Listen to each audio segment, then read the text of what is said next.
There's a lot to keep up with, as you know, and the 20th and final season of the show, Keeping Up with the Kardashian, premieres tonight on E! And as expected, some major life events are going to be covered, including Khloe saying she's probably too high risk to carry another baby. Take a look. I would be like a high risk carrier for a pregnancy. I'm not going to get into specifics on camera, but they said like it's an 80 something percent chance that I will miscarry. I almost miscarried with True at the beginning, but I didn't know that was like a lingering thing. I honestly had the best experience with surrogacy. And I think that you know what giving birth feels like. Like I always say, like if you can do it, it's like such an amazing experience. But like you'll see that the love that you have for your kids is exactly the same. You would think after 20 seasons we would know what to expect, especially because they're Yeah. so prevalent on social media. But I wasn't. I think we're gonna get a real inside look at Chloe, where she's at right now with Tristan, but also where is on her journey to get another baby. Yes, I think that's the magic of their brand. Like, love them or hate them, they are always going to tell the truth about whatever moment they're experiencing. One, because the cameras are always there, so they don't have a choice. But two, Yeah. because they know how much their conversations permeate in the space of entertainment and pop culture. And for her to be honest about that, so many Mm. women have those worries. I feel like that's going to be such a great point and a great point of comfort for so many women who are experiencing the same thing. Absolutely. I am curious to see though how much Kim will actually open it up about her divorce from Kanye though. Something tells me it won't be as much as you're probably expecting because I think she just keeps everything with her family and to protect her kids too and their privacy. But we are learning more about Kim and Kanye post split. In fact, a source tells ET that Kanye hasn't been speaking to Kim directly recently following her February filing for divorce. Our source goes on to say, quote, Kim sees this as Kanye having another episode, and it is definitely concerning to her, especially in regard to their kids. Kim is just taking the time to focus on herself and her family and continuing to work and grow her business. Earlier this month, a source told ET that Kim has full faith that he will strive to do his best to be the father and person he once was.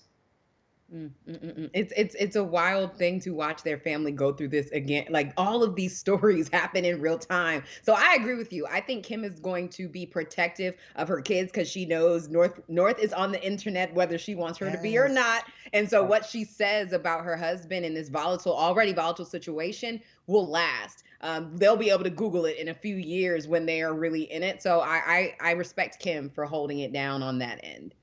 She's also probably thinking, we know enough. You know, you think you know, but you have no clue, but we know enough. You know what I'm saying? Like, I feel like there's some Yes. things where she's like, it's not even worth bringing it up in front of the cameras. And we do know that the camera stopped rolling a few months ago. So I think it was just now starting to happen. That news was starting to get out. We'll see how they Mhm. address it, though. Yeah.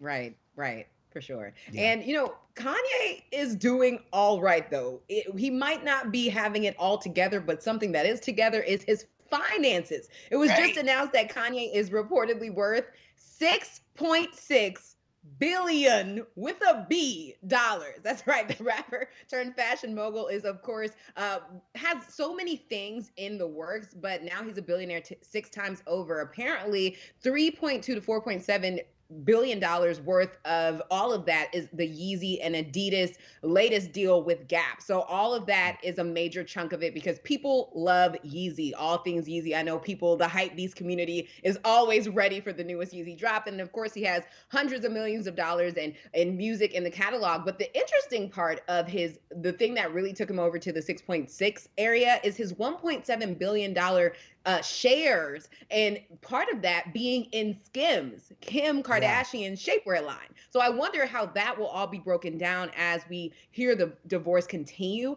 because I wonder if Kim will be like, go ahead and let me hold my shares back. Thank you Right. very Can I get much. that back? Thank you. Well, that's why I feel like this split more than anything has been so shocking because not only have they spent so many years building this family together, they also were slowly building their businesses and empires together. So I'm like, damn, Right. there's a lot at stake for sure. But I do want to switch gears though into some more cards relationship news, including the youngest of the bunch, Kylie.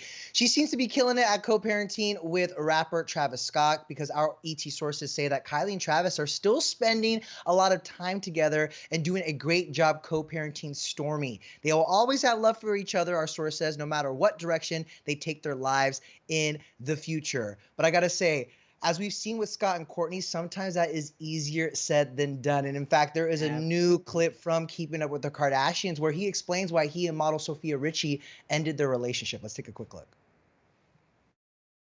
I don't know, I just think people come into our lives and think it's maybe easier than they think. It's like very true that we do come with a lot of baggage. I don't think I could do it the other way around, but I've always been clear that my priority has been my children, my life with them, and I even put it out there that taking care of you is one of my priorities. What do you think, Gia? Of course, both Scott and Courtney are in new relationships now, but do you feel like co-parenting and that whole situation makes it harder to date? And does age play a role at all? Yeah. Absolutely. One, I thought he and Sophia had a little bit further gap of age than I usually like to see, but I think as an OG Kardashian fan who like definitely watching the previous seasons and especially the beginning years, to see them, I always just have this place in my heart for Courtney and Scott. And I know they've been through so much and it looks like they're better as friends. But if you watch the show and you watch their brand, you know that they're not really going to separate ever, right? There's always going to be that really close friendship that exists. So especially for them in the world of Kardashian, all of the news that they get all the time, it's going to be tough to bring anybody into that. But it seems like their new relationships are doing okay.